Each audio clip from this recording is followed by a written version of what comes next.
All right. We are having tons of technical difficulties here today. For some reason, I can't get the intro song to play, but that's okay. I'll just do the intro without any music, because we're live. So let's do this.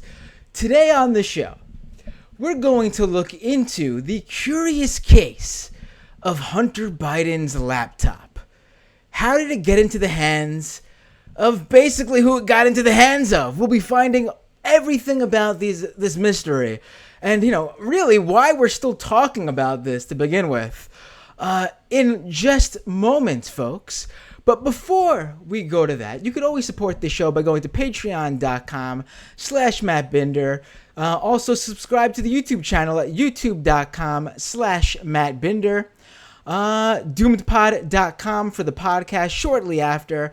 And joining me right now, it is a pleasure to introduce to the show Matt Gurtz of Media Matters, who will be breaking down this whole story for us. Matt, thank you so much for joining us tonight. Thanks for having me, Matt.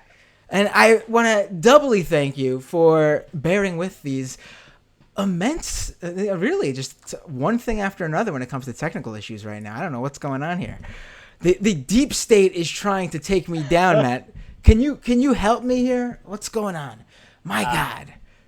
I think we're going to need to get McCabe and Comey on the case, and eventually we'll be able to solve the problem. I think it will all come down to. I think first of all, I think the theme song for this show will be found probably on Anthony Weiner's laptop. That's where they'll find it, and it'll too soon. Anyway, maybe what I should have been doing is making sure that everything worked, I guess, instead of watching that Donald Trump town hall on NBC. I know I didn't bring you on the show to talk about that, but man, I maybe it wasn't such a bad idea for them to do this, because I felt like it was, I know before the show you told me that you did watch a little bit of it at least. I think that might have been Trump at his most unhinged, at least on national television. And I think Savannah Guthrie really did a better job of interviewing him, maybe than any reporter we've seen, certainly in quite some time. She just had a way of asking him bite-sized factual questions, and when he dodged them, asking them again and again and again, until it becomes incredibly clear what he's trying to hide. So I think, the big news that's going to come out of this is it seems incredibly clear that President Trump did not take a COVID test before last week's debate, that he had been put on the honor system. He was supposed to test to determine whether or not he had the coronavirus before he got to the debate stage. But he appears to have been untested and infectious with Joe Biden in the middle of a debate, incredibly irresponsibly. And this is something that I think journalists had sort of assumed, because no one else would answer the question, when did President Trump last test negative? But when he was unable to answer that question again and again under Savannah Guthrie's questioning, with her basically saying, like, so did you take the test that day? And I'm saying, well, I might have taken it, I might not have taken it. I think that it's very easy to see through that. And it was just really a clinic in how to get actual information out of him. It was quite impressive, I thought. Right. Yeah, it was, I was shocked at it, how much she was rightfully doing her job and going at him and not letting him just get away with throwing out a talking point and then just moving on to the next question. He was acting, though, like he was being attacked by everyone in the room. It was quite, I don't know who decided that him acting that way at a town hall format was better than him just mumbling over Joe Biden's mumbling over, like, in a live stream debate. But they definitely made the wrong move. I think he, if they just did that, because for people who don't know, tonight was supposed to be the second debate between Joe Biden and Trump. But because Donald Trump apparently still has coronavirus, we don't know because they're not telling us anything more. But he probably still does have coronavirus. The debate commission wanted to do this over live stream, Zoom or whatever they use. like, everyone else has to do since the pandemic began. Like, the world has changed since the pandemic for nearly everybody. But Trump was too good to do a live stream debate. He's refused, so they canceled it. And so NBC apparently thought it was okay to step up and to the plate and schedule this debate to go head to head with Joe Biden. I'm sorry, this town hall to go head to head with Joe Biden's on ABC. And I don't know why they had people there, to be honest. I mean, Trump probably does still have this virus. It was bizarre to see people even in the same room as him. Yeah, I mean, I think they kept. I assume that they have pretty good ventilation in a room like that, and they were keeping everybody as far away as possible. I think that just sort of from an optics perspective, I mean, Trump is a jerk, and when he's tearing into a reporter, I think, there's a certain sense that that's okay somehow. But when he does it to like a normal person, and it's just being a jerk to them, I think that it wears very, very poorly. The second debate is traditionally a town hall debate. It has been since, I think, 1992. And so they sort of have kept that alive through the two simultaneous town halls that we had tonight. Right. Which I have to say, like, literally every reporter in my Twitter feed was very obviously watching the Trump one, and I was as well. Right. I mean, I tuned into I guess we'll find out if Biden made news at some point. But. Right. Someone had to be on the Biden beat, I assume. I mean, excuse me. Jeez. I tuned into the Biden debate for a couple minutes, and Biden is who he is. He's just just not as entertaining as Trump, which is why people are probably going to vote for him because they're sick of, Donald Trump and his I mean, I don't like Donald Trump for the policy reasons, but and also for, the whole idea of white supremacy and conspiracy theories basically gaining ground here in the country ever since his rise to the presidency. But, some people are going to not vote for Trump because they don't like his tone or how he what he's done to the discourse. So, Joe Biden's laid back over there on ABC, and I tuned back into Trump because it's just more entertaining. Better TV, but not a better president, obviously. Yeah, I mean... I think that's about right, yes. Though I think Donald Trump is the first president to basically tell the American people that retweets are not endorsements. So we have to give him that, I guess. All right, just putting out that Osama bin Laden is still alive, and SEAL Team 6 was in on it. Was murdered by Barack Obama. Oh yeah, I got murdered. I forgot about that part of it. Right, the fact that they were murdered, even though one of the guys is online complaining that he shot Obama. Oh my God, he shot Osama bin Laden. I'm sure. I'm sure these guys say those things too. But anyway, obviously, Matt, I had you on the show today because there was, I was looking at the guest list I've had for the past year, and I noticed you haven't been on the show since literally last October. And, so much has happened since then. I had you on to talk about the whole Republican talking point and attack on the Biden campaign that basically, he was in cahoots to, what was it again? I can't even remember, honestly. It was the Ukraine thing and Hunter Biden getting that job at that energy company in Ukraine strictly because he was Joe Biden's son. And I mean, obviously that didn't take hold and no one's talking about that anymore. And I have you here a year later to talk about, what is it that I asked you to come on here and talk about? Yeah, it's the exact same thing.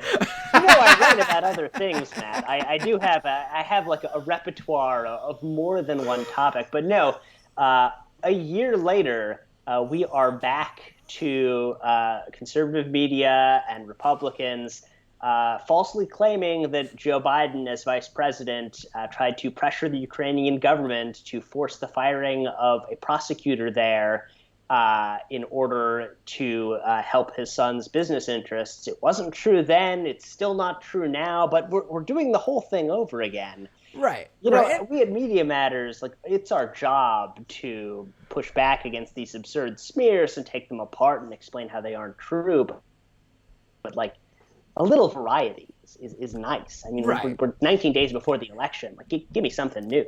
Right. And to be clear, We're playing the hits. I do read your other stuff, man, and everyone should check out your work at Media Matters. But I was like, if I'm gonna have someone on to talk about this, I might as well, just, I'm not gonna replay the last interview. I mean, I probably could have played it for at least the first half, and you could have just jumped in to give us the update. But we might as well continue our. Maybe, who knows? Maybe in a year you'll be back on again to talk about this. But I find the whole thing to be really telling that they had so much, like it was literally probably a whole, like, I don't know, library full of things they could go to for Hillary Clinton. They could have really went back to the days of like the Vince Foster, and they did at some points, and they even brought up some new stuff with Seth Rich. Was she sick? Corruption, and some of this stuff. Her time as the Secretary of State is most definitely up for critique, and they had some, but they usually take it from a different point of view than people who have a legitimate critique of her time as Secretary of State.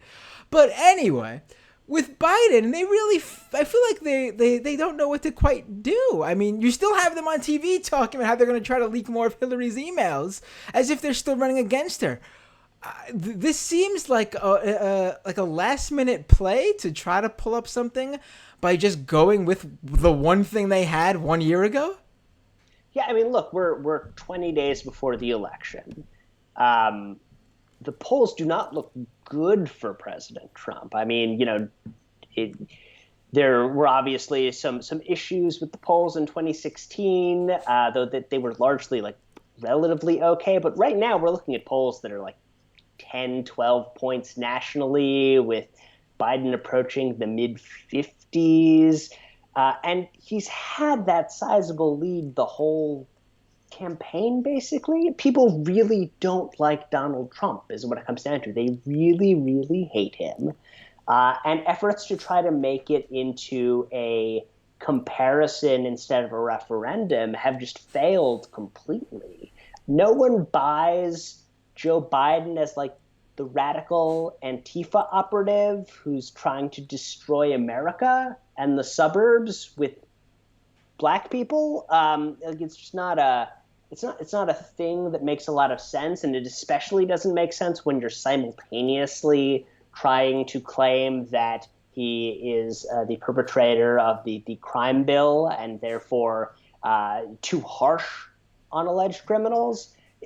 They've really been all over the place, and now with the election sort of with time expiring, they're running out of time to make some sort of splash, and they seem to be going back to the old wells. As you said, they're trying to bring up Hillary Clinton's emails, even though Hillary Clinton is not. I don't know if you're aware, running for president.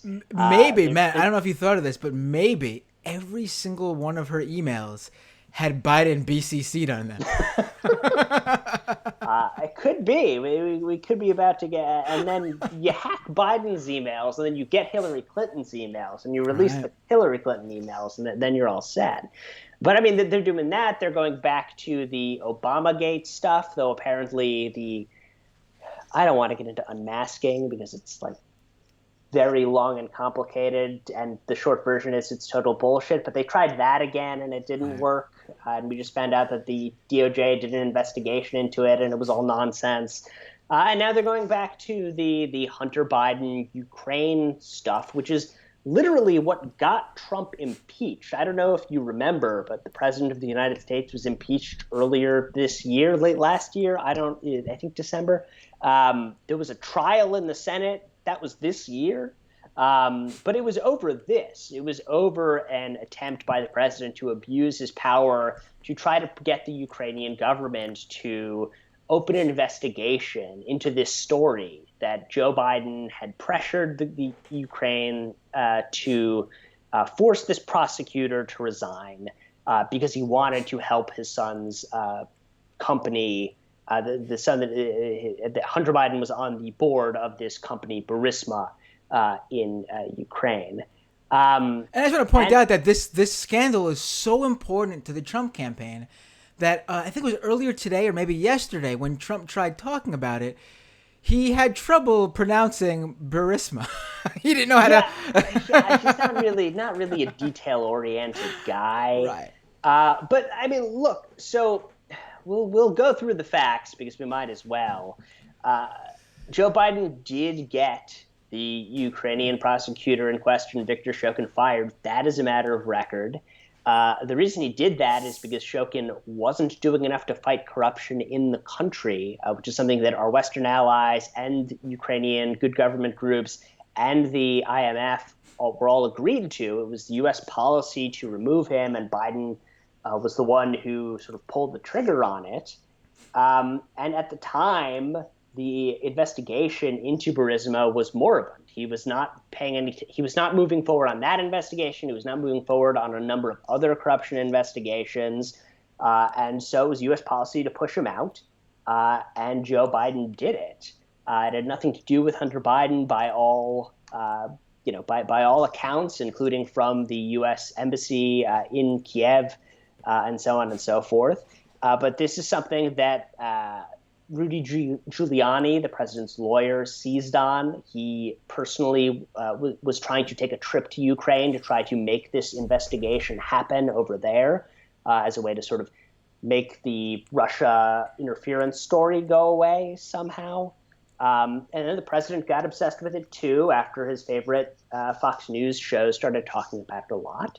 And so he tried to force the Ukrainian government to open an investigation in exchange for arms, for an arms deal. As one does. And that was where there was a whistleblower that explained that this was happening, and it was a huge scandal because you're not supposed to do that. You're not supposed to leverage your power as president against other countries in order to help out your political campaign. That's insane. Right. Right. But here we are. We're talking about the same story again.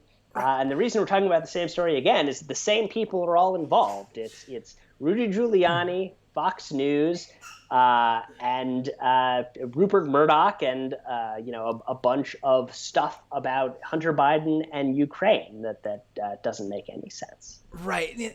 I'm so glad you ran us through the background of this, because I gotta say, I am one of those people who usually this show talks a lot about, misinformation campaigns, far right fringe groups, conspiracy theories, usually coming from the right. And, this whole year I've been, on top of what the coronavirus deniers are talking about, what's going on with the global satanic pedophile ring that's being run by the Hollywood elite and Democratic officials. Obviously, just happens to be run by the people who Donald Trump hates. Who would have guessed that? The Antifa buses that hit up every single small town in America. I was on top of all that. But this one, somehow, I saw what happened. I saw the drop, and I was caught off guard. I was like, I got to update I know the background in terms of what we talked about a year ago, but this wasn't something that was on my mind. I had to, refresh myself and then really, dig into what was going on here with this recent laptop story with Hunter Biden's laptop. And I was like, whoa, this is something I'm not an expert in when it comes to misinformation campaigns and conspiracy theories. I need to get someone on to help me walk through this. So you've already got me halfway here. Now, what happened this week? So the New York Post basically gets its hands on these emails and these photos allegedly from a Hunter Biden laptop. Right. So the headline on the story Wednesday morning was Biden's secret emails. It's front page of the New York Post, which is owned by Rupert Murdoch. First sentence, Hunter Biden introduced his father, then Vice President Joe Biden, to a top executive at a Ukrainian energy firm less than a year before the elder Biden pressured government officials in Ukraine into firing a prosecutor who was investigating the company, according to emails obtained by the Post. Okay.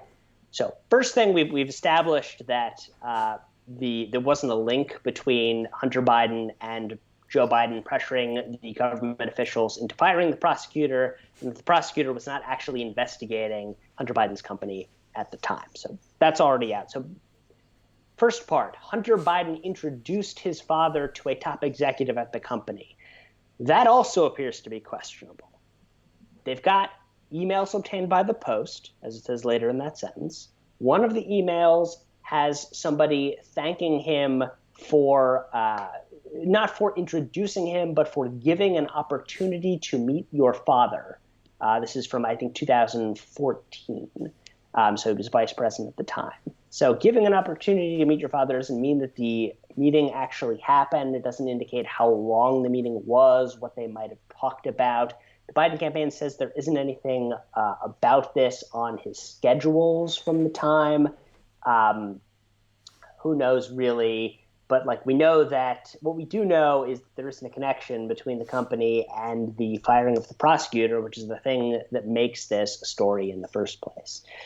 So now the emails. Where do these emails come from? I have a quick question. Sure. I mean, obviously you can influence people either way in terms of you go like if Biden got his son the job, helped to get his son the job or whatever, or or Biden's son was hired specifically because of his name. But wasn't the rights whole thing that Biden helped Hunter get this gig, or was I misunderstanding that? I don't think so. I think the assumption is that Hunter Biden got the gig, at least to some degree, because his father was vice president, and that's like a thing that foreign people and companies try to do to gain influence. Okay, so it was always, I wasn't sure what they were claiming. The question is like whether there was any actual influence exerted, or whether Joe Biden was just doing the business of the U.S. government at the time, and all indications are he was just doing the business of the U.S. government at the time.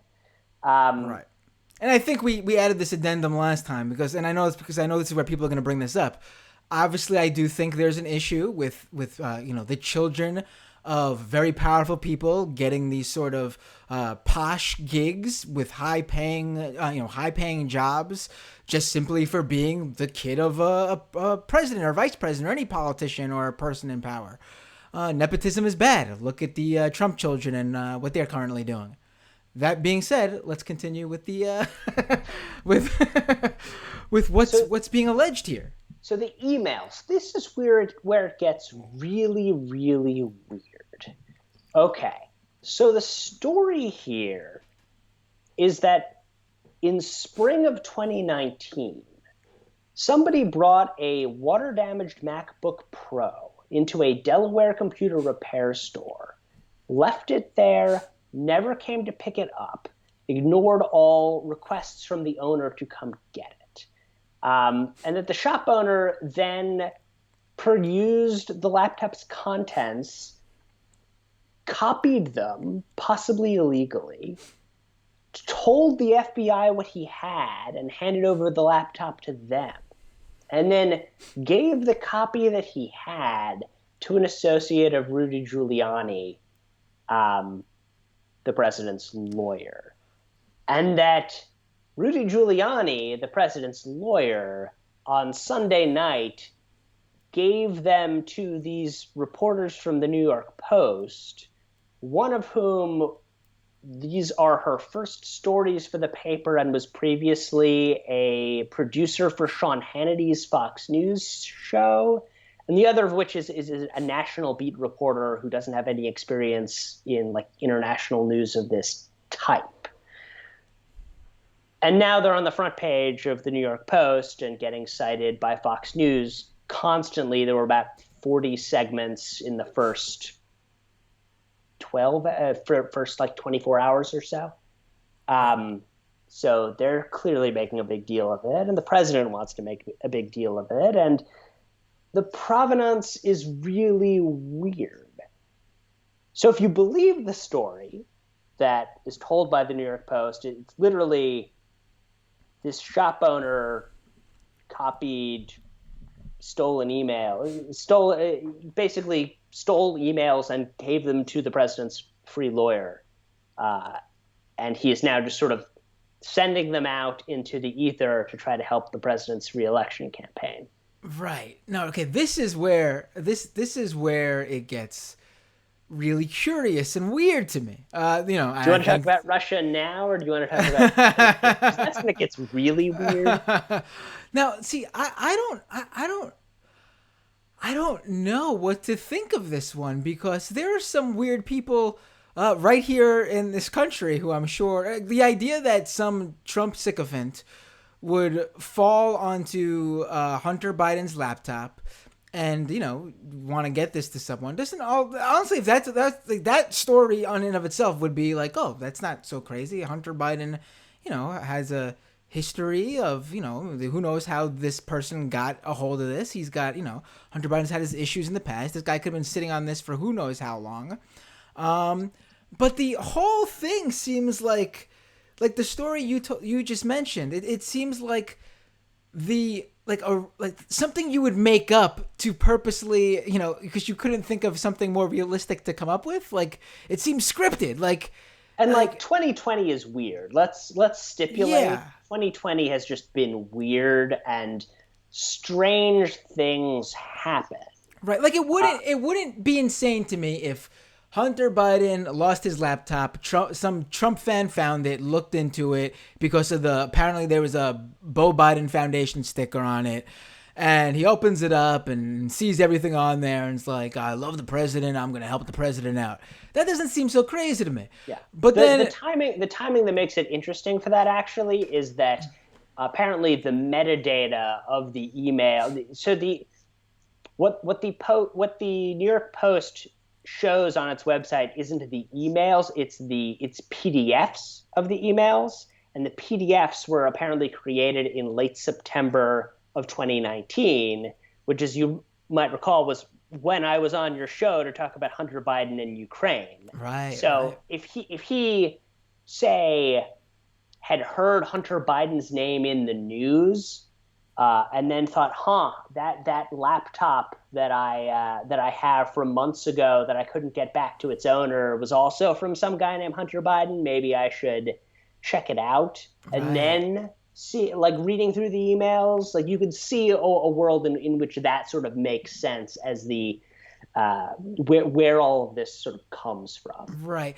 To me, though, the thing that calls everything into question and makes this so weird is the whole laptop guy the repair guy's story. Like apparently, I was reading that he was called by the Daily Beast and they recorded him for like an hour on the phone, and he was like I was like, I have I don't know what his condition is. I'm not gonna say he's lying about having some sort of medical condition, but he said he has some condition where he couldn't make out who the person who walked in and handed him all this computer paraphernalia was. I've actually what I've heard about this from other reporting is that he's actually like extremely nearsighted, and so it just needs to be like extremely close to someone in order to make out physical features, and so that was him basically saying like I couldn't see him, so I don't know for sure. Right, and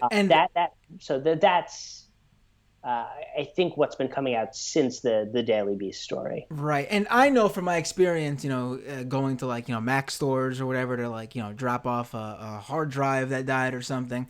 I know you definitely don't stand like less than a foot away from a person behind the counter as they take your information and handle all your tech stuff. I mean, now you certainly don't. Now you don't, but back when this was all happening, I'm sure. But wait, when does this guy claim that he received this stuff? In April, right? April, yeah. So he's got it in April, and then the PDFs seem to be made in September, and then Rudy Giuliani, who is a liar, so who knows? Why did this? He got it a few weeks ago, but Steve Bannon was supposedly telling the New York Post about it all the way back in September. Sean Hannity also says that he's known about it for a while. So this is clearly been kind of floating around in Trump world that this was coming. The president, according to the Daily Beast, was read in on it and basically approved the hit, more or less. No surprise. Yeah. We're also yeah. So that's suspicious, I guess you'd say. Why? What is the reasoning behind the repair guys contacting the FBI though? I mean, I don't think that's entirely clear, though. If you are just sort of sitting on this laptop indefinitely, like that's also a little bit sketchy. And so if you're planning on giving it to Rudy Giuliani, you probably don't want it. But like, again, the FBI isn't confirming anything, obviously. Everything that we're getting is from this guy and Rudy Giuliani, who is a liar. It's a crazy turn for Rudy Giuliani, who on Monday was kicking off Italian Americans for Trump on Columbus Day. Was that the event? The event in Philly? Yeah, that was the wild event in Philly. That was, you know, I was reporting on. I gotta pull up this one section from it. Give me a minute, a second here, because this was. Well, one thing I enjoyed, I don't know if you were ever watched any pro wrestling, Matt, but apparently this event was supposed to be held at the old ECW arena.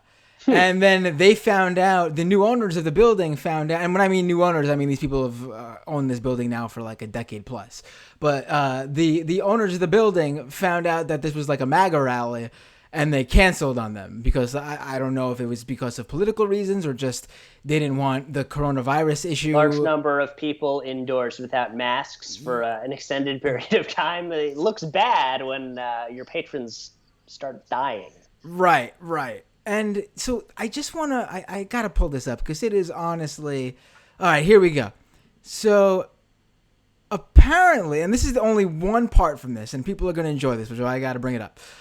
After claiming that Democrats used the pandemic to take away gun rights, which did not happen, obviously. This is from, who wrote this? This is Olivia Nuzzi. New York Magazine, right. Yeah. After claiming the Democrats used the pandemic to take away gun rights, which did not happen, he mentioned the McCloskeys, the couple who wielded guns on the porch of their St. Louis mansion in front of Black Lives Matter demonstrators who were passing by. Giuliani claimed falsely that the protesters had yelled, "We want to rape your wife. We want to rape your wife. We want this for reparations. This is number one for reparations. Biggest house here. Reparations," he added. Nobody knows this, but at the time, their daughter was upstairs under the bed because she was afraid they're being the Black Lives Matter protesters were going to come in and they're talking about rape and they're going to rape the wife and they're going to find the daughter. I don't think, and I've heard it all. I don't think I've ever heard anything that unhinged at an official I don't think even Trump has gone that off the walls, and he's said some pretty crazy stuff. This seems strange, but my question is, how did the Black Lives Matter protesters know about the daughter? Right.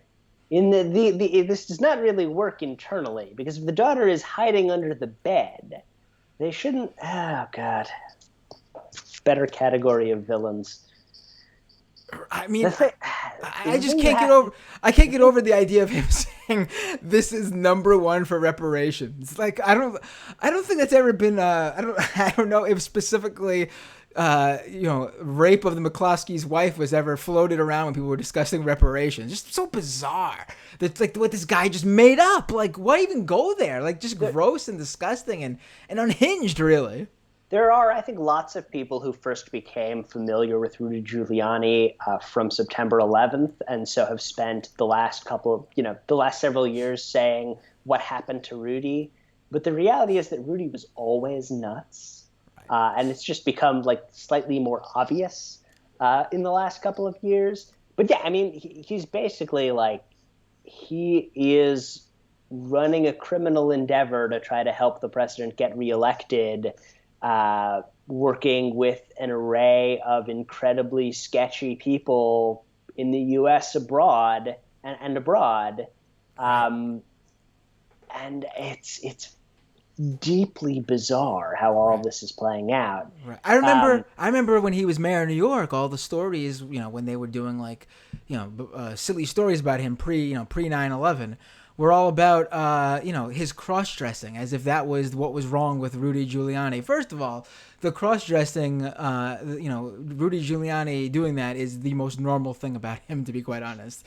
Like, the problem is the ferrets. The ferret stuff is the real... I don't know if you're familiar with his obsession with ferrets. As someone who lives in New York City and has owned a ferret, I am very familiar, and I can tell you that story is very, very close to my heart. I mean, this guy is just all over the board. I mean, I'm surprised he's not finding a way to still yell about the ferrets.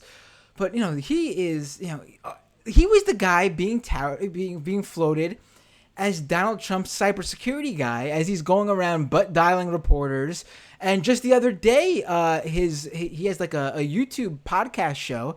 Who would do one of those? That's just ridiculous. But he has a show on YouTube, and apparently the show, I mean, I've seen it, so it's not apparently, this happened. The show ended, but they forgot to cut the video. And after it goes black, the screen goes black, the camera comes back, and he's talking to I don't know if it was the makeup crew or whoever was in the room with him. And it's honestly a really weird on its own, because it's a one-sided conversation. Like, he's having a whole conversation about who is going to play who in some version of the Christmas Carol, and you don't hear anyone else talking to him.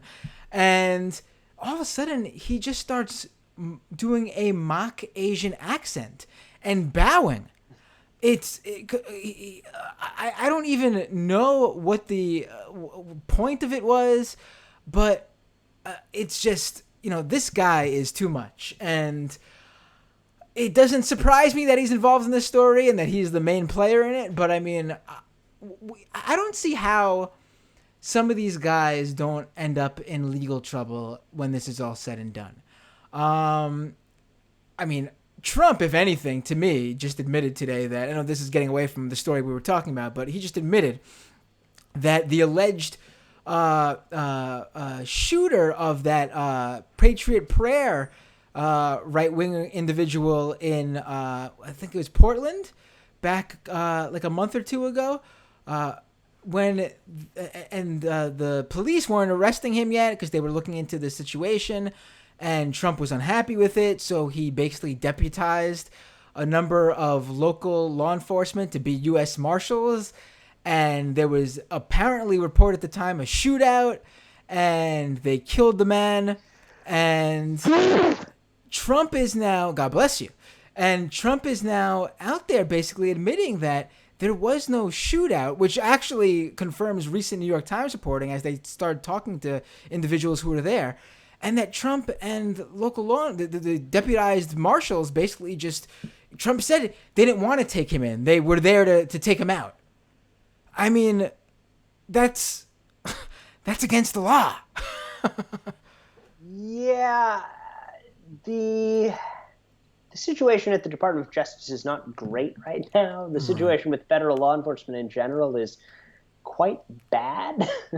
I mean, basically, we're in a situation where the guardrails are all off. The president has replaced people who were like remotely willing to stand up to him with people who are not, and so he's basically like treating DHS and DOJ as his own private army for all intents and purposes. And I don't know where that leads. Probably nowhere great. I mean, so far it's led to what you just described, and a bunch of protesters getting tear gassed outside the White House. So that the president could do a photo op. But I mean, getting back to like legal trouble, Rudy Giuliani is one of the few close presidential associates who has not been found guilty of crimes so far. I mean, Paul Manafort, Michael Cohen, Roger Stone, Rick Gates, Steve Bannon now is indicted for fraud. The list kind of goes on and on. He's surrounded himself with crooks because he is one. Right. And to be clear, when I mean some people, I'm talking about specifically involved in this laptop case. Oh, sure. Yeah. I mean, the repair guy, I mean, it seems like he most certainly broke some sort of law. sending these email. I mean, I feel like there would be something covered. I mean, honestly, this guy should pretty much. I mean, obviously, I'm sure Trump supporters will go support him somehow, but I can't imagine anyone going there for his repair services, knowing this guy will like search through your laptop history and pull up this stuff. It's certainly trying to get a niche, I guess. You can be the laptop repairman for MAGA land. Right. And sort of go from there. I mean, honestly, I don't care what your politics are. If you like, if you were like a full blown like I'm on the left, and if you were like a full blown leftist who was admitting you were looking through stuff, I'm definitely not taking my stuff to you. You know, like maybe I would support your ideology and everything, and wherever, and you know, but I'm not bringing my laptop to you. I might vote for you, but you're not going to get my laptop. Yeah. I mean, who knows what you're gonna? No, I don't need any. I don't need any problems.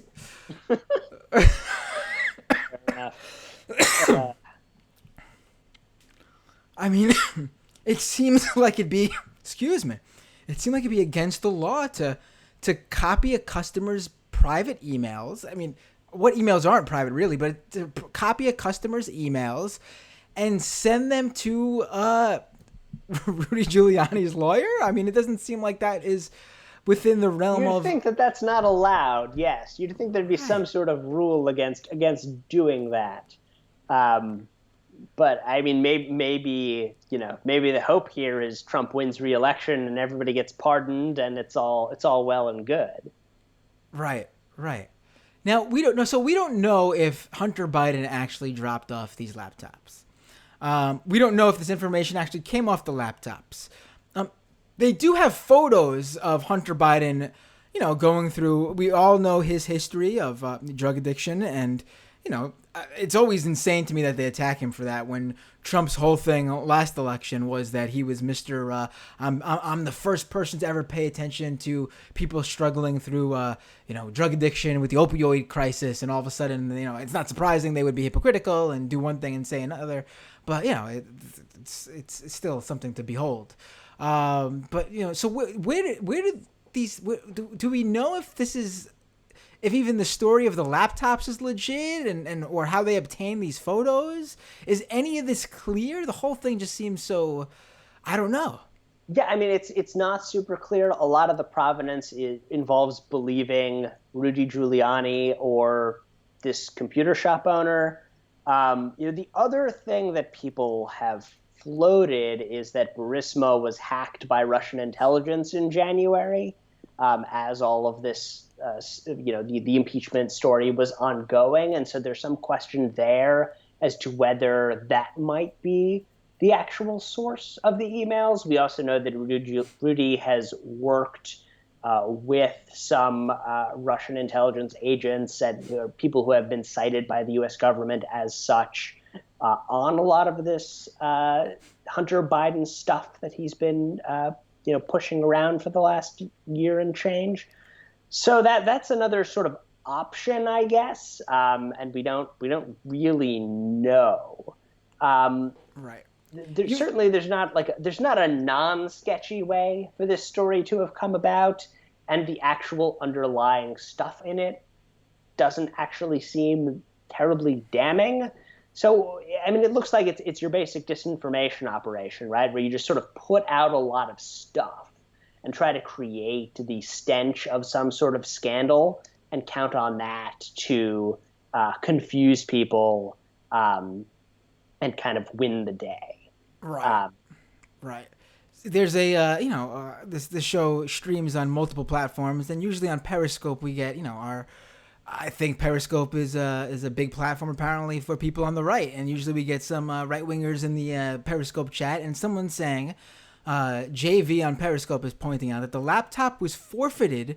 This is going by the storyline where this was all found on this laptop, and that's legit. This laptop was forfeited for unpayment. The repair guy found crime, gave it to the FBI, and the FBI slept on it. Well, first of all, if you bring a your laptop to a repair shop and never pick it up and you forfeit it to them, sure, I guess you can, like the I'm sure these stores all have in their closets that if no one picks it up after a certain amount of time, they claim ownership of it. But that doesn't mean they gain ownership over the emails, your private emails on your email account. You can't just go into someone's personal information and pull that up. Like, that seems like that it'd still be against the law, even if the hardware became your property or some sort. Like, and then also sharing it with people seems like it would be against the law. Like, if I found someone's medical records on a laptop, I can't just go publicizing them. Yeah, I mean, there's a lot of sketchiness to this. I guess a question we don't really know is how he accessed the emails. Did the computer have like my computer has a password that you need to enter in order to get into it. My email account also has a password that you need to enter in order to get into it. So did Hunter Biden's computer and email account not have those, or Right. did this guy use some other way of accessing it? Were were the actual emails stored on the computer locally, or did this guy just open up like Google Chrome or Firefox and he happened to be logged into his I don't know, his account or whatever, like over the cloud or whatever? That would be two completely separate things, actually. If the stored files on the computer, okay, you can say they're just looking through the drive and you find them. But if you were to go into someone's actual, Gmail account or Outlook account over servers, that would be almost certainly breaking a law. Yeah, I mean, I think at the end of the day, like, the underlying stuff just isn't that interesting. I mean, if the big salvo, the thing that they start with, is the Ukraine story that we all know is nonsense from a year ago, like, there's just not much there. And so the backstory is actually significantly more interesting than like what we're actually talking about with the emails themselves. So I mean, they're going to try to make this a thing. I don't know how anyone cares about it like a week from now. Right. That's what I sort of wanted to. Perfect that you get at this now. I think that's what we should sort of end this on. Is the whole weirdness surrounding how this even got in their hands. That's certainly going to be something. It's certainly the journey is always entertaining when it comes to how these guys wrap up their conspiracies and their misinformation points. But the actual end game here, what's in these emails, I mean, this isn't really the October surprise people usually expect. This is like, there's like, listen, if there was something there, like some sort of direct connection, I'm sure they could argue much better than they're arguing now. But all we have right now is some vague email that basically says, thanks for the intro, without any information about what that even means. Yeah, I mean, look, the October surprise is that 1,000 Americans died of COVID yesterday, and 1,000 Americans are going to die of COVID today, and 1,000 Americans are going to die of COVID tomorrow, and it's going to be like that through the election for quite a while after that. And trying to get people to care about Hunter Biden's Ukrainian adventure in 2014 right now makes you look like a lunatic. Like, that's the fundamental problem that the Trump people are running into, is that you can play the like Hillary's email card when it's 2016 and the economy's doing well and 1,000 people aren't dying every day from a deadly pandemic, but it's real hard to try the same bullshit when all of that's actually happening. Like, there's a lot of stuff going on. I do not see this breaking through too much. Right.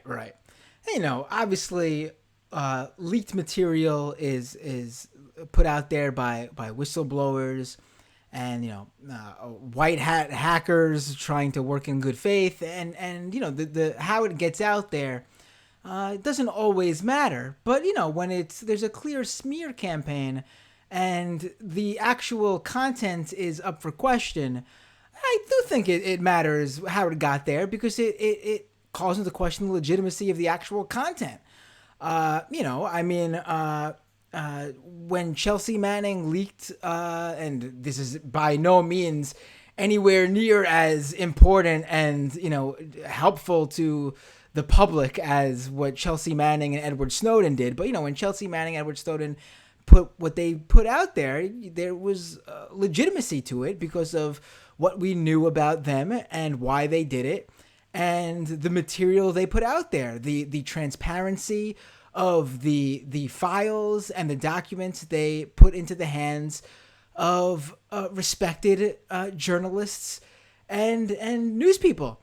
Whereas this, it's not the same story at all for anyone who wants to. I try to think of all the different blowback and criticism I'll receive in terms of what people bring up, and I know that's going to be one of them. And it's just a bizarre comparison that this is anything like what a whistleblower like Manning or Snowden did. It's not the same at all. Well, look, and if Rudy Giuliani thought this stuff could stand up to scrutiny, he would have given the emails to more credible reporters. It's obviously much better for the story if he can get it placed in the New York Times than if he gets it placed in the New York Post. But the reason he gives it to the New York Post is because he knows the New York Post isn't going to do the due diligence to try to figure out the whole story and put it in the context that's necessary for it.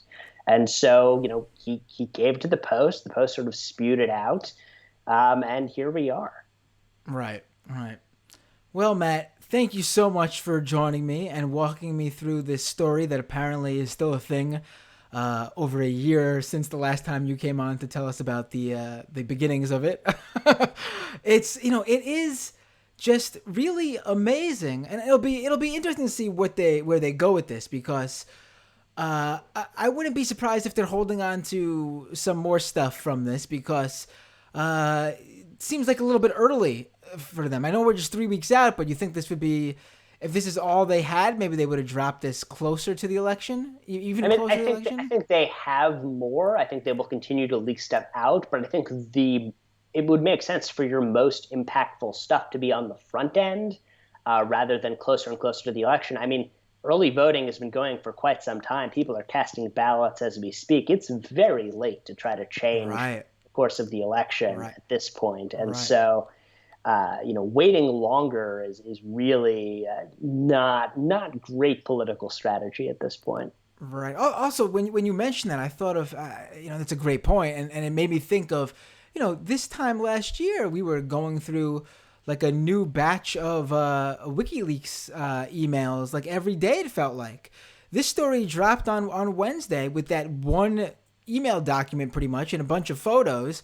And there's been, I know it's only like a day and a half later pretty much, but I mean, it's been quiet. It's almost like the story's already been like they don't have anything else to keep to keep it like in the front pages of the papers, really. Yeah, certainly they don't have anything that they think can stick in a mainstream outlet. I think they'll probably keep dropping stuff. I think Tucker Carlson had some new emails tonight. I think we'll see more stuff like that. But again, I mean, I think you're right. The way WikiLeaks did it was much better for getting a lot of reporters interested in the story, because you would have a bunch of them all pouring through the new set of emails as they came out, and it became more of a drumbeat. Whereas this time it's just select reporters getting select emails, and who knows where they come from or how credible any of them are. Right, and also whatever you think about the legitimacy of whatever was in those, how important or whatever was in those WikiLeaks emails, they were juicy for the horse race. Whereas this stuff is not at all even like. I mean, obviously there's an issue with very powerful people getting. We already went through this whole thing with nepotism, and Hunter Biden having whatever the ability to make that intro if he wanted to. But it's not, that's a separate thing to talk about. That's not the juice the Trump administration is looking for. Yeah, I think that's right. And trying to get people to pay attention to these sort of complicated, esoteric stories at this particular moment is just extremely difficult, I think. Yeah. All right, Matt. Thank you so much for joining me tonight. I really appreciate it. I guess we got to go and check out whatever happened on the Biden town hall now. I guess we do. I'll see you in a year when we're talking about this again. Oh, right. Yeah. I'm going to put it in my calendar now. Make sure you're not booked for the second week of October in 2021. You laugh, but I've been talking about Benghazi for a long, long time. What is it that what's his face, even though he's passed on, still manages to tweet? Charles, the devil went down to Georgia guy. It's like Benghazi, never forget it or something like that. He tweets it out all the time. All right. All right. Have a great night, Matt. Take care. Thanks for having me. Always a pleasure. All right, ladies and gentlemen, we're going to go to the second half of the show. And I'm just happy there were no more tech difficulties like there were in the beginning of the show. Let me just... What was I going to say? Oh, yes. Patreon.com/Matt Binder. If you can afford to support this program and, keep it going and keep it expanding, then I'd really appreciate if you become a member. We had a rough beginning of October, and then I made that plea for patrons last week that I told you about that convinced my mom to finally subscribe. And we actually got a few that day. And that's good. And I'm really happy for that. But we have to keep that obviously going, to keep that momentum going. I would love to hit, I don't know, we're below, I don't even know where we are. I think we're at 125 patrons right now. I'm really bad at promoting the Patreon page. I have to get better at it. But, if we could hit 200 by the end of the year, that'd be great. And I feel like that would give some momentum because, people also like to see what other people are subscribing to. And if they see people subscribing to this show, they'll be like, oh, this show's worth subscribing to. So patreon.com/Matt Binder. If you could help support this show. I would like to do more content. I say it all the time. I should probably make that the new goal. Get to, I don't know, maybe I'll put it at 150 or 200 patrons. And if we get there, I'll be forced. I will have to do more content. I'll have to give you guys extra content each week because it'll be part of the goal. It'll be goal reached.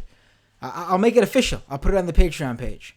I should probably also open up some tiers and get you guys some goodies. I know some people have asked for some stuff. I'm going to do that as well. So also subscribe to the YouTube channel at youtube.com/Matt Binder. Doomedpod.com for the podcast version of this show. What else? I'm trying to think. Follow me at Matt Binder wherever you are on social media, Twitter, Facebook, Instagram. iTunes reviews. If you could leave an iTunes review, that'd be great. Someone pointed out that I haven't really asked for it much this year because I guess I've been distracted by everything going on, but it hasn't been that many iTunes reviews this year. It does help. I do think Apple displays those ratings, and people see, again, like with the Patreon numbers, people see a lot of reviews on a show. They'll be more likely to check it out because people want to be a part of something other people are taking part in. So if you leave an iTunes review, a Google Play review, wherever you listen to your podcasts, I would love that and appreciate that as well. Those are all, the YouTube channel, follow me on social media, the iTunes stuff. That's all ways you can support the show if you can't financially support it on Patreon. Also, subscribe to the newsletter. I've been a little bit quiet on there recently because I've been busy with all the, we've honestly been doing 2 shows. I've already been giving you guys extra content with the debates, to be quite frank. We've been doing 2 shows a week for the past, 2.5 weeks. Tonight was supposed to be debate night. The idea when there was still a debate was to do a debate show tonight and actually push back the show for tomorrow. But then, there was no debate. So I just decided to do the show tonight. Because I'm not going to do a post-town hall show. That's just not enough happens at the town hall to talk about, in my opinion. Although, I do think there might have been actually with this Trump one, but that Trump one wasn't scheduled until just a few days ago. So, yeah. We're going to go to the patron half of the show now. Oh, Super Chats. I will read the Super Chats in the second half of the show right now. Go to youtube.com, and if you're watching the live stream, you could drop a Super Chat. Leave whatever you'd like, and I'll read the comment or question for sure. I'll try to get to some other questions and comments, but to guarantee you're read, because there's so many now, I can't keep up with it. You know, the feed moves so fast. The chat feed moves so quick. Super Chat's the way to go. All right, everyone. If you're not sticking around for the freebie live stream, or if you only listen to the freebie podcast version of the show, then I will see you all next time on Doomed.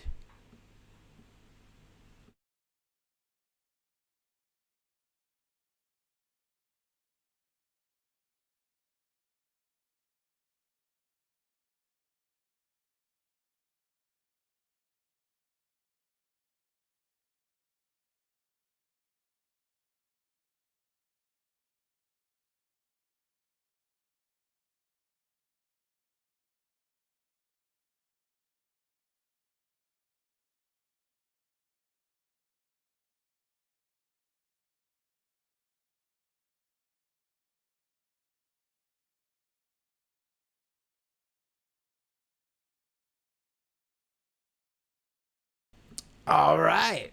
We are back for the second half of the show. Let's pull up the old Super Chats. Let's get right to it.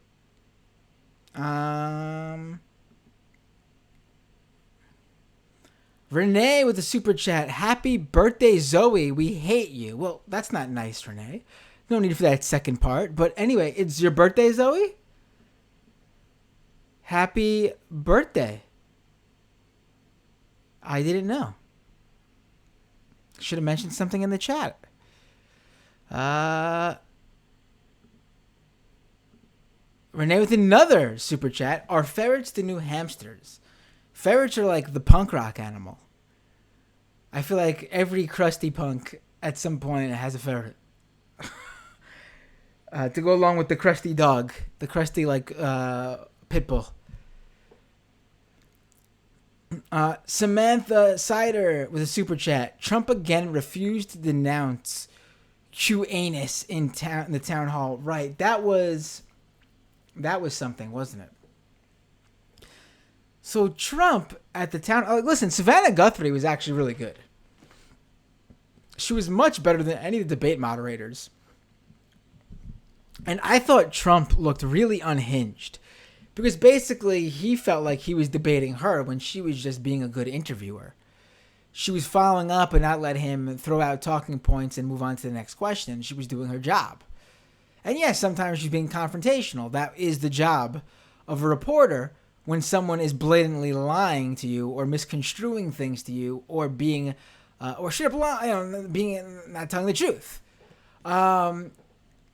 So I thought she did a great job. Also, because it was a town hall and there were questions from the audience, he did seem at times where he felt like he was fighting with the audience. He was very sort of confrontational with even the audience at times. It was really, he was looking bizarre tonight. But yeah, he was asked, Savannah Guthrie, I believe if I remember correctly, she presented the question in a good way. She basically said, why do you not denounce QAnon? Do you really believe that there is...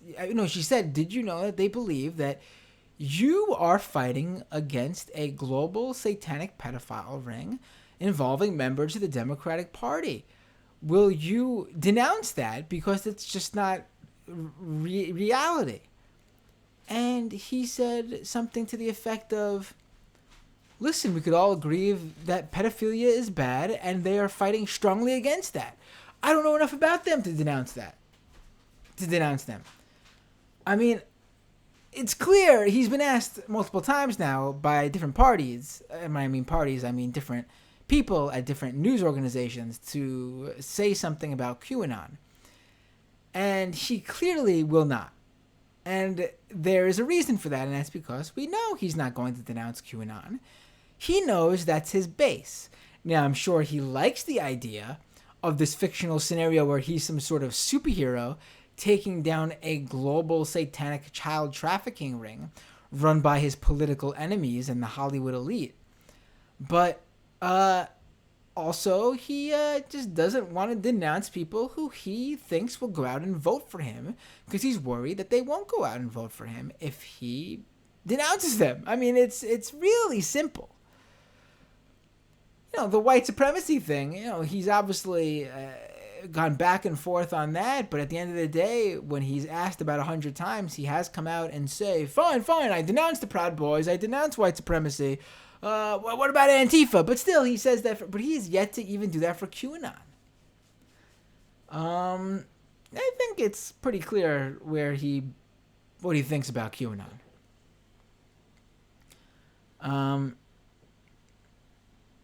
Banana Slugs with a super chat, which is a smiling poop emoji. Thank you, Banana Slugs.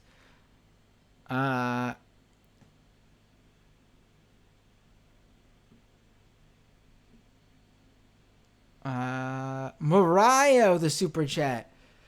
Matt, are you friends with the Eat the Rich guys? I think they should have you on, etc. I am already in Shane's DMs. I'll tell him to call you, LOL. I am not familiar. I mean, I'm familiar with the show, but I'm actually not familiar with the Eat the Rich guys.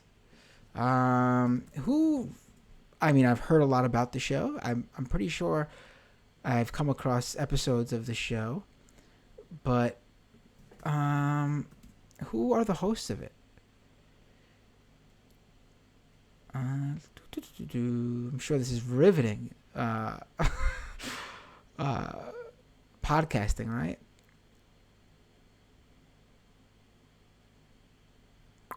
Okay, I know some of these guys. Or at least I'm familiar with them. I don't know them as in I don't talk with them or have any, but I'm familiar with who they are.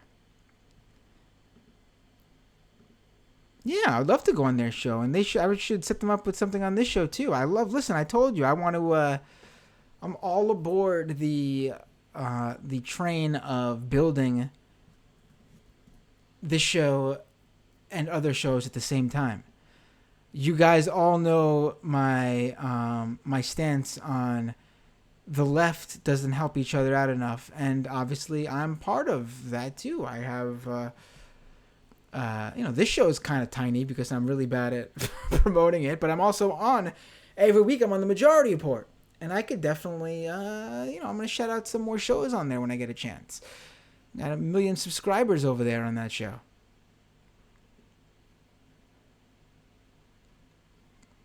Right. Mariah with another super chat. Shane, Chris, and Dwight, they know Jared. You're talking about Jared Holt, right? Jared's been on that show before. I think that's probably the last episode I've listened to because I saw Jared was on it. And that's when I was like, oh, this show, I remember this show. I've come across the show before. Right, I know what you're talking about. James with a super chat. But yeah, I would love to go on that show, and I'd love to have one or all of them on this show. James with the super chat. How much longer can Trump claim to not know anything about QAnon when he's been asked about it at least 3 times in 2 months? He's gonna, you know him. He could claim this stuff for all eternity and no one will. He was still out there claiming he couldn't release his tax returns because of an audit. 4-year long audit. Longer than that, because 2015 is when he kicked off his campaign and people were asking for them. 5-year long audit from the IRS? Is that even a thing?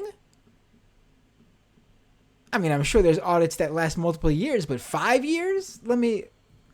How long is an IRS audit? I bet it'll be like 2 years, 3 years max, something like that.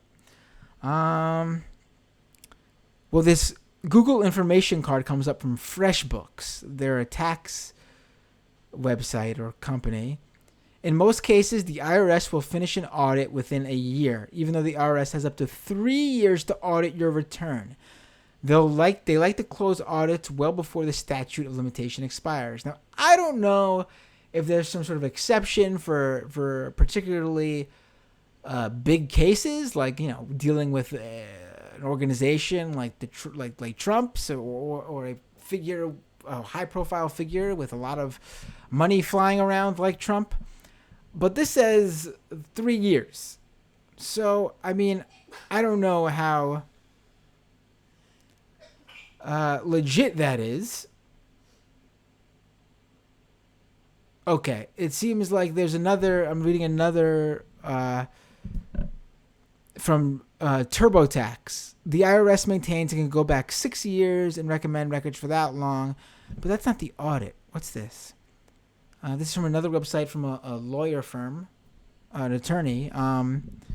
How many years can an IRS audit go back? Answer: 3 years in most cases, 6+ years in extreme cases. Okay, well, I'm sure Trump would fall under an extreme case, but it's still exceptionally long for that excuse.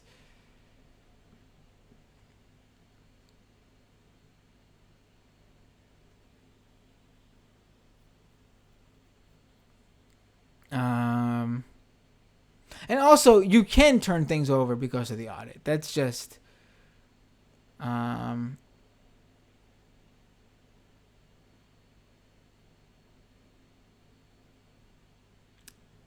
S-Detect points out supposedly the audit started even before that, before 2015, right?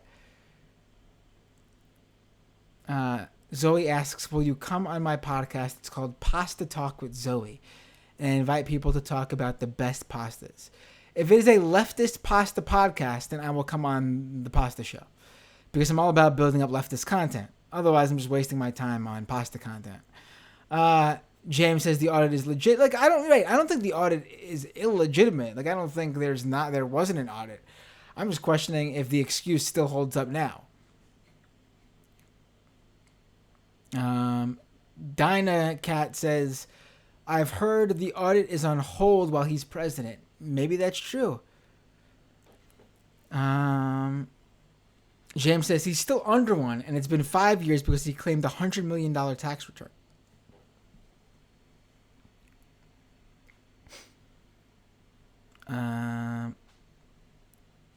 Banana Slugs again with a super chat, which is a salt shaker sticker.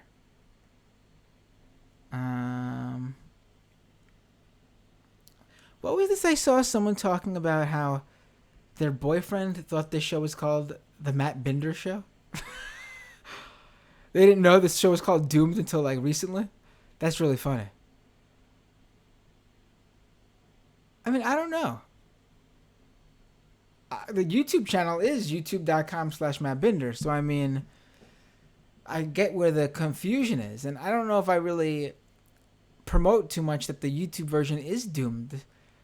Because that's been... it is doomed. But I guess doomed is just more promoted via the podcast. Because that's how it comes out. Whereas this is coming out on YouTube, which says Matt Binder. But yeah. This is Doomed with Matt Binder. And I could never call this the Matt Binder Show, because then the acronym is TMBS. And Michael chose that to make sure I could not call my show the Matt Binder Show, I'm sure.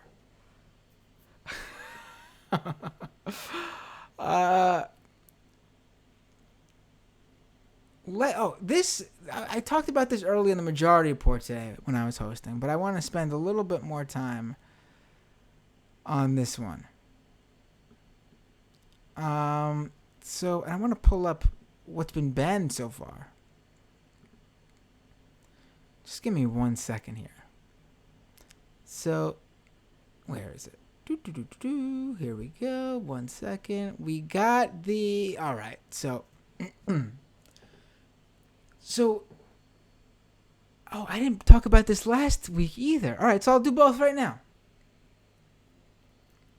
I did it on the Majority Report last week, but I didn't do it on this show. I want to talk about both on this show. All right, so last week, Facebook announces that it's cracking down on QAnon content. And they went ahead and pretty much banned and took down some of the largest QAnon pages and groups on the platform. Basically, they said that a lot of the QAnon content was straight up against their policies in terms of violent rhetoric, and they were expanding that to cover more broad discussion of real-world violence, which QAnon straddles sometimes. So they would ban the straight-up violent QAnon talk on these pages and groups. But if the QAnon people found a way to get around it by just vaguely saying these sorts of things, a common refrain is like, this is the example I used earlier today on the Majority Report, Tom Hanks is a pedophile. Someone needs to do something about that. Frankly, Tom Hanks is not a pedophile, as far as we know. I mean, this is all just their crazy conspiracy theories where they believe a fake document that put Tom Hanks on the Epstein flight logs, which, by the way, Tom Hanks is one of the people who is not on the actual Epstein flight logs. And there has never been anything in Tom Hanks's history that alleged legitimately that he had some sort of history of any sort of sexual deviancy. I know the QAnon people are uplifting this woman who has gone on the record to say she has mental illness and has accused all sorts of different people of all sorts of different things, and she is not a source with any sort of legitimacy. From her own words, she said this sort of thing. This isn't me basically knocking someone who says these things. This is someone who's taking advantage of getting attention from these conspiracy theorists, openly saying it too. So and then the idea that you would say very subtly, actually, read not subtly at all, that someone should take some sort of action to do something to this person. I mean, it's about time that, it's like yelling fire in a crowded theater. There's free speech, but you can't say something like that is going to commit real world harm based on bullshit. And that's what this is, frankly, in my opinion. So Facebook took down a lot of these major pages and groups. Interestingly, Facebook actually went further than any of the other social media companies in QAnon crackdowns. Like, Facebook straight up says, no pages, no groups that are promoting the QAnon conspiracy. It seems like there is some workarounds. You can basically talk about it in general senses, which is usually news coverage, but, QAnon is finding some ways. And obviously, I think if you're just a basic profile account, like if you're just like, Annie from the Sticks, and you start spewing some QAnon stuff, as long as it's not breaking their policies, that seems to be okay, even if it gets shared a lot. But, they did go further than anyone else. And then today, YouTube announced that they were going to specifically ban any sort of harmful QAnon or any other conspiratorial content. What that means is sort of like the Facebook thing, where you can generally talk about QAnon, but you can't, say things that could lead to real world harm and put people in danger. But the difference is YouTube has openly also said that, we're not cracking down on just QAnon wholesale like Facebook said they are. But still, the takedowns on YouTube are big. And whereas Facebook pages and groups basically were places for, the average QAnon follower to basically share news and information with other QAnon followers, the YouTube channels were where the QAnon celebrities, the personalities who've gained fan bases from promoting QAnon conspiracies, that's where they mainly are. They had YouTube channels with lots of subscribers, big fan bases. I'm sure they were making money in super chats and via subscriptions to YouTube channels, because you could also put on paid subscriptions on YouTube channels. I'm sure they had patrons and other sorts of money-making endeavors. But some of these pages they took down, some of these channels YouTube took down today were pretty big ones. They took down Praying Medic, who actually is pretty active on Twitter. People have definitely come. If you're anyone who's looked into the QAnon stuff floating around, you've definitely come across Praying Medic. They've taken down the Destroying the Illusion channel. Who else? Amazing Polly. Patriot Soapbox was another big one. Specifically, Patriot Soapbox was one that was so big that some Republican candidates running for office even went on that channel in an effort to reach out to QAnon believers in hopes of getting them out to vote for them in their races. Like, this is really the mainstreaming. I've been saying this for a while now, and I want to really dig in here. QAnon has been mainstreamed this year. You can go back to January 2018, when I had Will Sommer on this show to talk about QAnon. Will Sommer of the Daily Beast. And frankly, it's from where someone told me this, and I tried to look it up, and I said this last time, but I looked it up myself now, and I think it might be the case. It's one of, if not the earliest QAnon-related podcast that wasn't obviously promoting the conspiracy, talking about it from a critical or journalist standpoint. And 2018, end of 2017, 2018, 2019, QAnon is growing, but in the usual places. On 8chan, on the image boards, on the Donald Trump subreddits before those got shut down. In those worlds, that's where this was being that's what QAnon was seeing growth.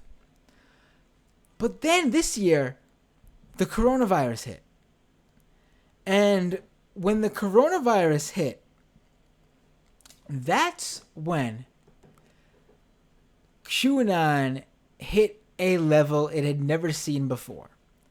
Because what happened was people were bored and home, stuck in lockdowns or quarantines. They were home from school, so they were bored. Or unfortunately, maybe they lost their job and they were unemployed and couldn't look for work, so they were home and spending time online. And they got sucked down the rabbit hole. And, a lot of times, you can see something, on a Facebook page, in a Facebook group, and I'm sure that's how a lot of them got brought into it. But the YouTube rabbit hole is where they did the research usually, because these were known names with tens of thousands to hundreds of thousands of subscribers who were promoting this stuff. They were like the legit journalists to these QAnon people. Like you or I would go to like someone who actually is a legitimate journalist for confirmation of information, so we know something is real and not some sort of baseless accusation or misinformation.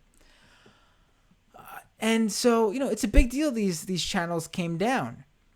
But, maybe it'll hurt QAnon's growth, but at this point, QAnon is big, and it's wrapped up into anti-vaxxers, and it's wrapped up into the child trafficking conspiracies, and it's, the broader ones, not the ones tied directly to Trump. I'm talking about the Save the Children, the conspiracies that we talked about with David Bixenspan on the episode about how there's a WWE referee who is trying to mainstream and promote this QAnon-friendly child trafficking charity.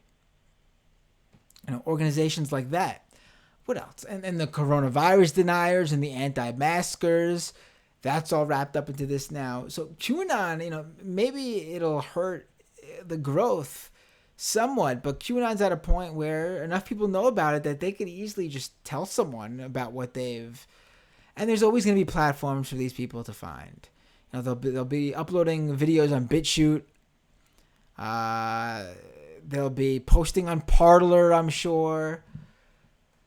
So there's avenues. Obviously, it doesn't have the Parler and BitChute don't have the reach of Twitter, Facebook, and YouTube. But as long as they get their stuff out there, they'll find a way to share it to people who are Q curious, to turn them into full-blown QAnon followers. It's that big now. We're in for trouble. That's all I have to say. We're in for trouble because QAnon is mainstreamed. QAnon is going to take over the Republican Party because we're already seeing a number of QAnon candidates running as Republicans this year. Wait till they are running midterm elections against in a midterm election under a Joe Biden administration. That's when the Tea Party rose under the Obama administration, that first midterm election. So we'll see, but that's where these things are headed. Let's go to the back to the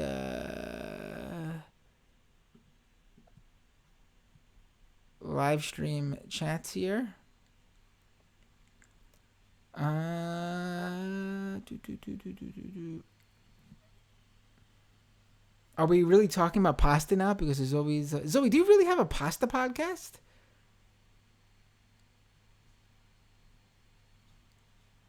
Does it talk about like all pasta? Like, is it just an Italian pasta podcast? Or do you consider all forms of noodle pasta?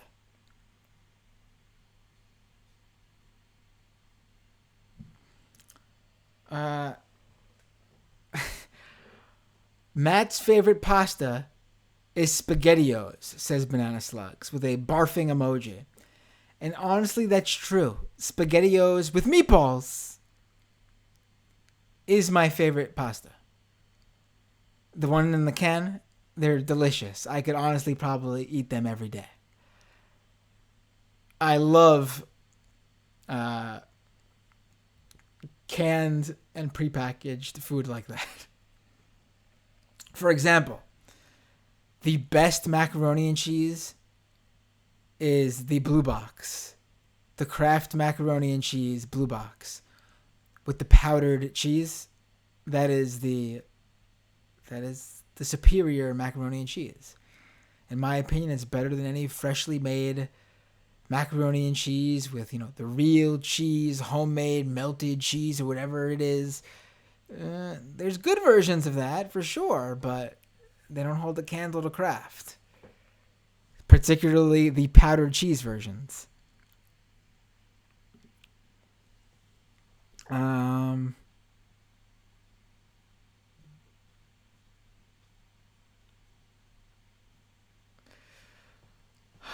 Boy.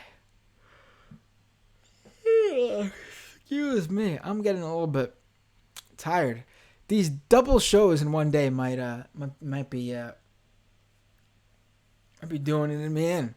Oh yeah, I wanted to bring this up because this has been the talk of the town on the left. So I mentioned last week on the Majority Report, and I think I also mentioned last week on this show actually, that the left isn't paying enough attention to Tim Pool, the Occupy Wall Street live streamer, turned fusion technologist, turned Vice experimental reporter, turned right-winger who claims he's still a liberal, who just is upset with the liberals, turned basically even further right-winger YouTube personality. The dude's got 4 YouTube channels, 2 of them with more than 1 million subscribers. I believe it's 2 of them more than 1 million. One of them definitely has more than 1 million subscribers. 2 of them are approaching 1 million subscribers. The other one is But 3 of those channels he updates every day, multiple videos sometimes, and they get hundreds of thousands of views for each video, and he's making bank. pushing right-wing stuff. And he gets more engagement and more views than some of these more mainstream figures like Dave Rubin and Ben Shapiro and Steven Crowder and PragerU. But he's undercovered and underlooked. And so I mentioned that, and it just happened a bunch of other people started talking about Tim Pool too. And so Tim Pool, apparently, I guess he was getting bombarded by people on the left, said how, people always complain that the left, I don't have to debate people on the left, but they don't want to debate me. So you know what, I'll reach out to some leftists, even small channels and smaller, small-time hosts to debate them. So apparently he reached out to Hassan from Young Turks, and he reached out to Sam Cedar, obviously, and he reached out to a number of other leftist hosts. And the thing is, though, and then he came out later and said, oh, look, they're all turning me down after I reached out to them. They're too chicken to debate me. But here's the thing. Tim Pool wants them all to go to his studio in Washington, D.C., which usually would be fine. I'd have no problem with that. During a pandemic. And there's obviously travel involved, and a lot of these guys don't want to do that. And he's portraying this as, them being scared to debate him. Now, let me tell you guys this. Tim Pool also reached out to me. And he invited me on the show. And I said, sure, I'm down. And I said, anytime, if this is live streamed, we could talk tonight if you want to do it over the computer. But he said it's in studio in DC.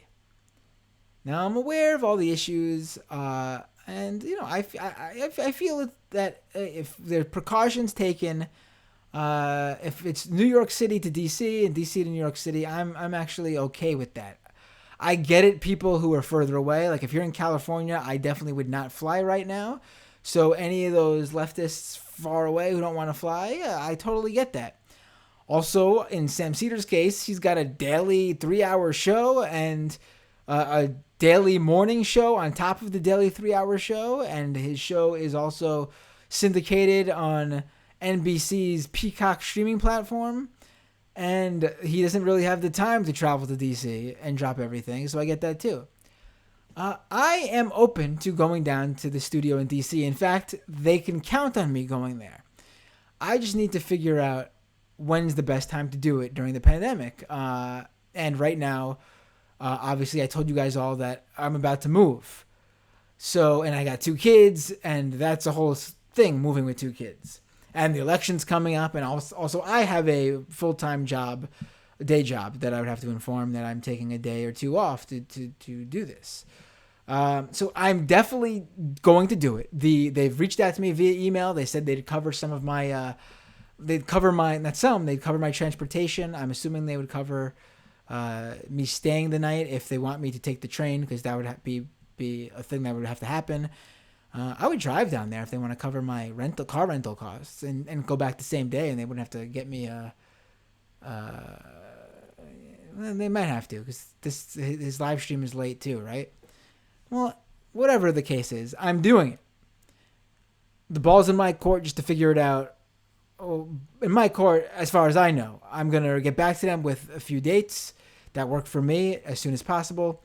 And I hope they'll get back to me and we'll make this happen. I will be on Tim Pool's program in the near future. Might be after the election. I'm going to have to reach out to them and figure this out with my move and the travel during all this. But I'm down to going down there. I'll wear my mask. And when we get there, I'll make sure we're social distanced enough where I can talk in the mic, and I will wipe down the mic before I talk into it. I will wipe down the whole seat and desk area where I'd be sitting. I will bring disinfectant. I'll bring hand sanitizer. But I'm fine going there because I'm close enough where I don't have to fly. I would not fly right now, but I think a train is doable. Amtrak's not packing the trains like the airlines are packing the flights. And also I can open a window on a train.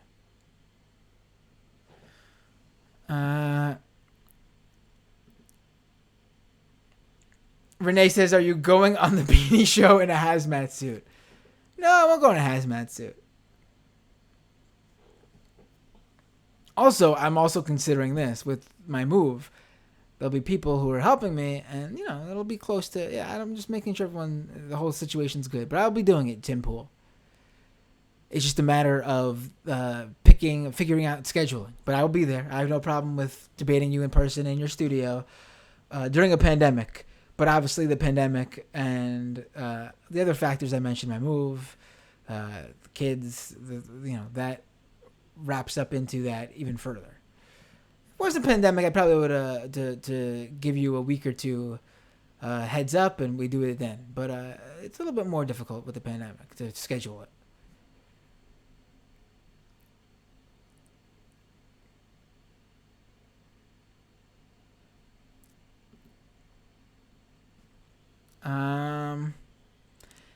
Anastasia Beaverhouse says, Matt, you got me to sign up on your Patreon.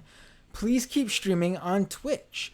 Why, thank you for becoming a Patreon subscriber. In fact, let me give you... I got to really build up the soundboard. Now that I found out the soundboard's been added to this program I use. I'm going to give you one of these.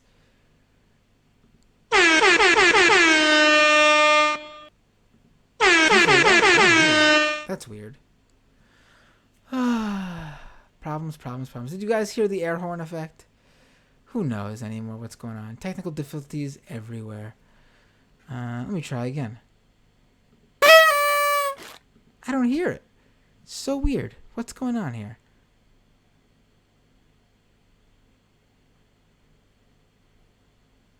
Who knows?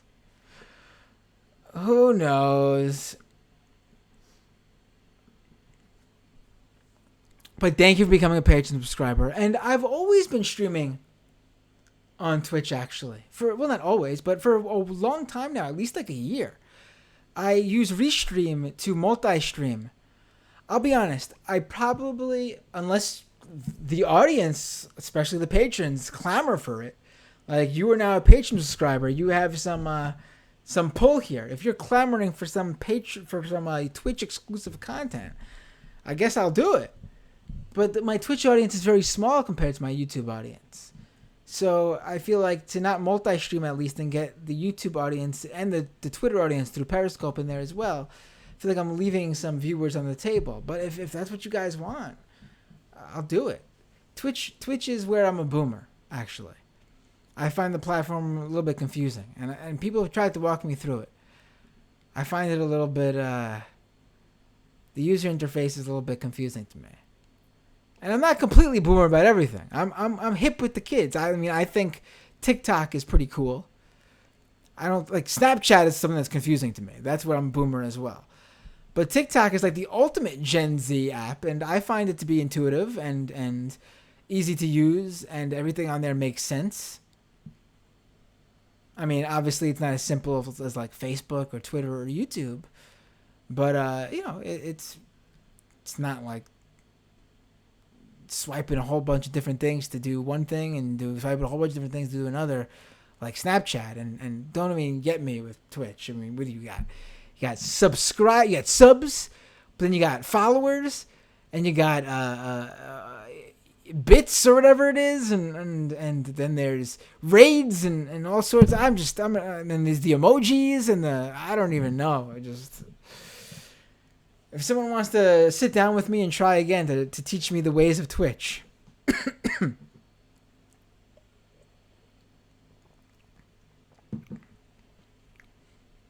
Old man Binder.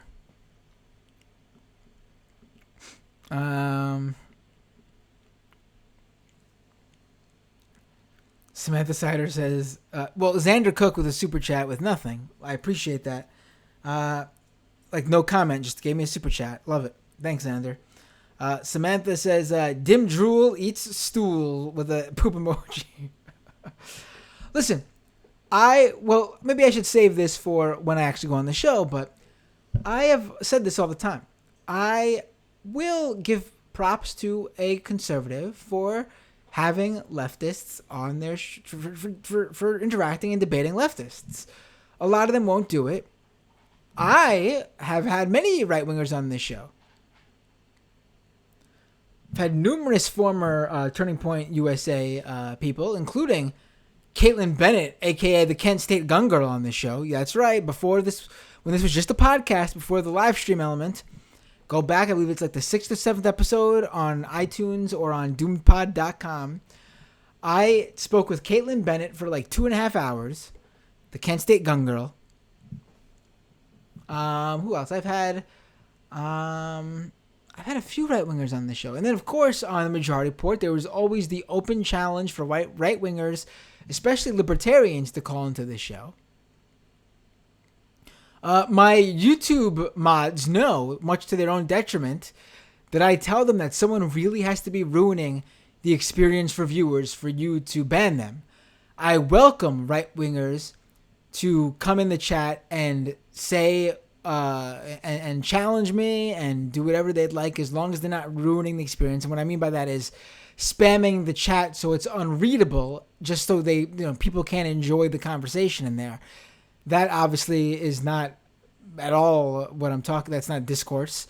But if you come in, I am welcome to you criticizing me and you spewing your talking points or beliefs, and I'm all for rebuttals. I let it fly. I welcome the debate. But, a lot of right-wingers hide from that. Poole, if he's actually going to have these people on, even though I think, the addendum being they have to come into the studio in D.C. is sort of limits that pool of leftists to come and debate him. If he actually does fly people or you pay for their transportation down there and has them on, which I'll find out soon enough, then I'll hand it to him for that. I think that's more people should do that.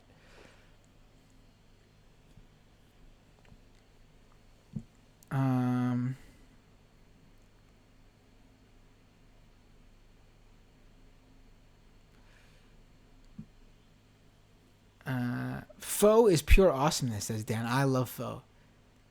Yes. Samantha says SpaghettiOs is pretty good, but it's not my favorite pasta. Come on, Matt. I love SpaghettiOs. I love SpaghettiOs.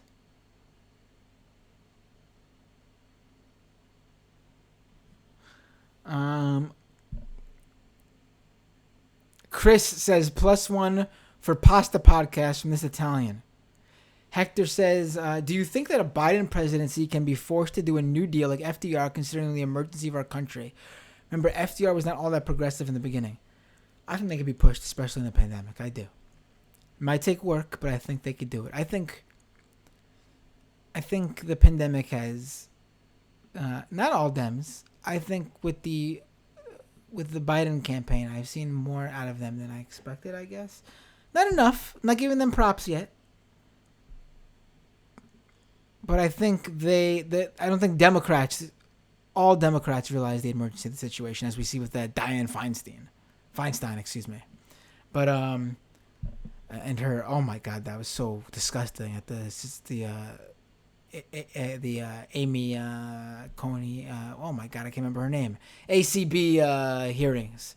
Her embracing Lindsey Graham, and oh my God.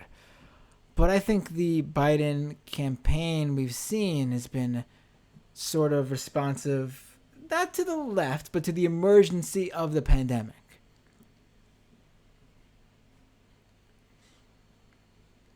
A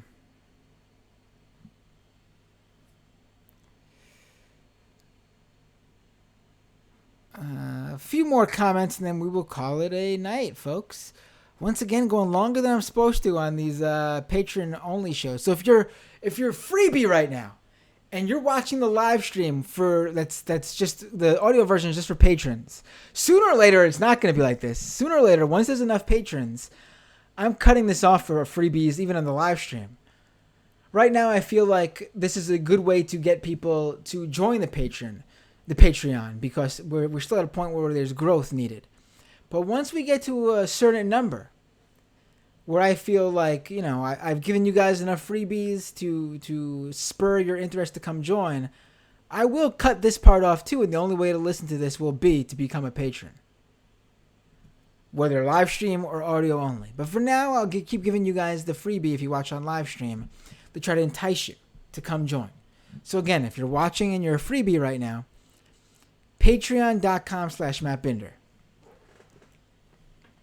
And by the way, I know who's been longtime patrons, and you guys, I know who you are. And when we get to those tiers, and when we roll out more goals, and there's different things for, and the show is growing and has grown more, and there's different things for different people.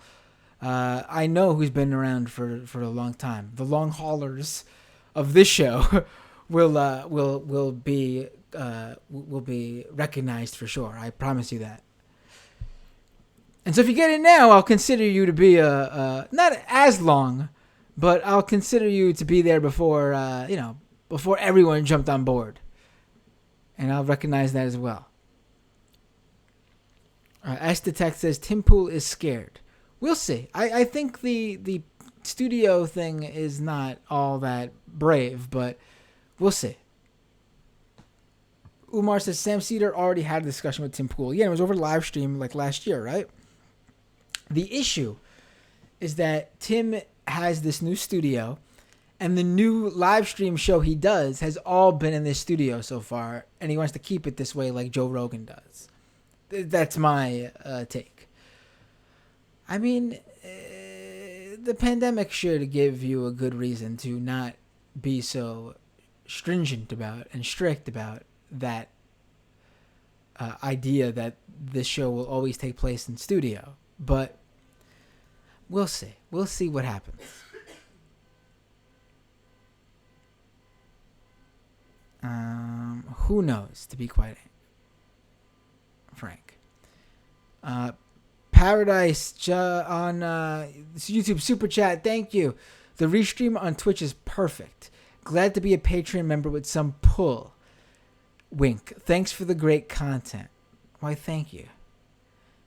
I appreciate that. And I do realize that I need to do some more things now that the show's growing to get more patrons. I've admitted I dropped the ball on promoting this many times. I'm bad at marketing. So, I'm going to roll out some patron bonuses. Like, you guys should have for one, you guys should have a place. The Discord is there, and I know people have been trouble getting into it. New people have been trouble getting into it. I'm going to see what's up with that. I also think the show isn't best served on Discord, to be honest. First of all, there's a lot of other leftist podcasts on Discord already. And Discord, when you're in that many channels, Discord's a mess to keep up with. I think there's a better way for this show at least, to give patrons a spot to share in this little community we have here. But also, I want you guys to be able to, patrons, to recommend guests specifically that will have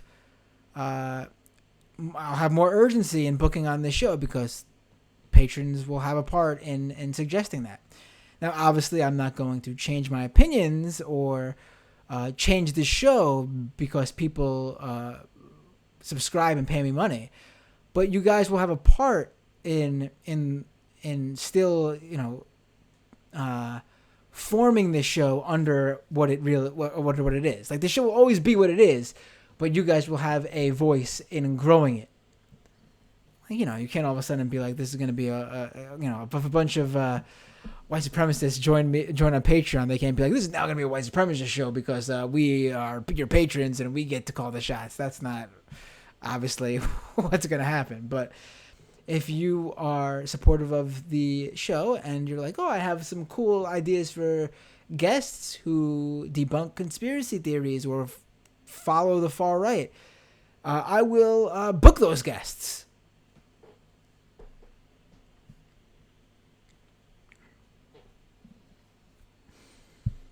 All right, guys. I think that's the show.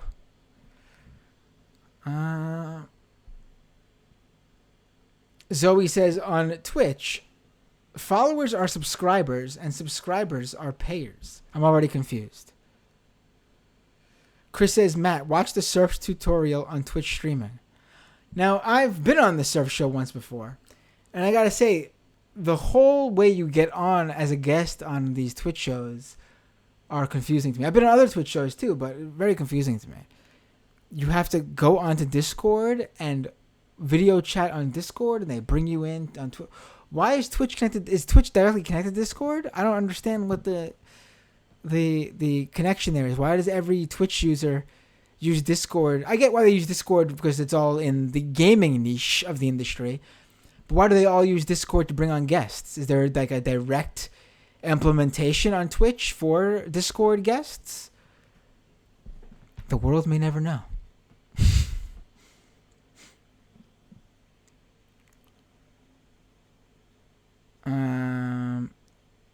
Elliot's an OG patron. Yes. I know who the OGs are. Patron shows me just how long people are patron subscribers. So I could view the patron list based on who's been supporting the show the longest. And I will, for sure, pay special attention to that. People have asked me for like gear, and that's the first thing I gotta do for you guys. And it'll be affordable and extra affordable for patron subscribers. And when I roll out the tiers, that gear will probably be free for patron subscribers who are part of the higher tier. And when I mean higher tier, I don't mean like, $200 tiers and $1,000 tiers. I mean, maybe I'll do that for like crazy stuff. Like if you want to like, I don't know, something ridiculous. But like to get some swag, it'll be like the one tier up from the $5 tier. Like the $10 tier or whatever, or the $15 tier or whatever it is. Whatever it may be, I gotta consider. But it won't be like some crazy high.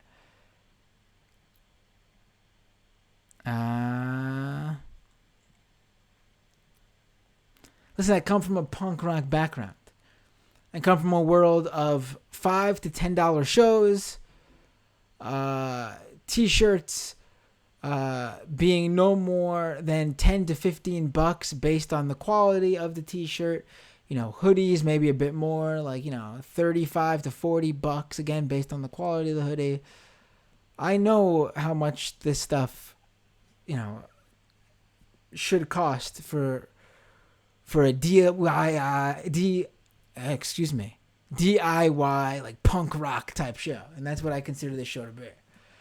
You won't find like, man, I miss Michael for many reasons, but I wish he was here right now so I could do my usual shot at his what is it like? He's like $35 patron tiers and $60 shirts, and obviously people buy it because he was worth it, but I liked because he's my buddy and I like to rag on him and because that's the relationship we had. I like to be like, dude, who do you think? What the ego on you? $60 for a shirt with your name on it? Who do you think you are? Like, obviously he had the name value. But I thought, honestly, even if this show was huge, I don't think I could do it. $60 shirts, I don't think I could do it. I'm just really bad at this whole promoting and marketing and honestly, quite honestly, making money thing.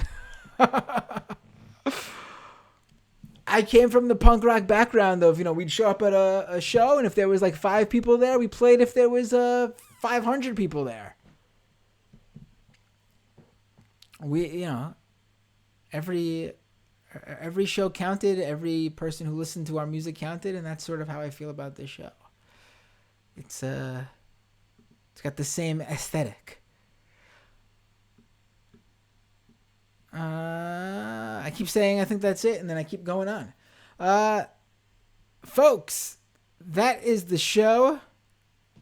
For people who are wondering who Banana Slugs is and why they care about and how they knew about my Spaghetti-O love, stick around and I'll let you know in a future episode. The mystery of who Banana Slugs is. I know who Banana Slugs is.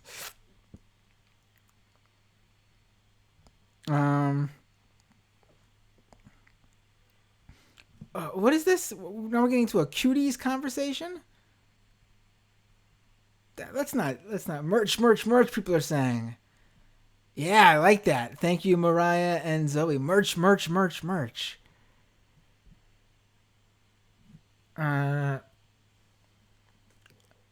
says, I want the letter hack version of Matt on the back of a hoodie. The Simpsons one, where I'm just basically what's his face? Groundskeeper Willie. I mean, I love those for that specific Simpsons theme. But I don't think that's the best for a merch design. I mean, my shirts will look punk rock. Like the Doomed with Matt Binder t-shirt design. People will ask you what band that is. They won't ask you what podcast you're listening to or what is that. They'll be like, oh, that must be some punk band. That's what that shirt will look like. I don't know what it is yet, but I could already tell you the general idea of what it'll look like. All right, guys. Take care. Have fun. I don't even know why I said that. Have fun. I'm losing it.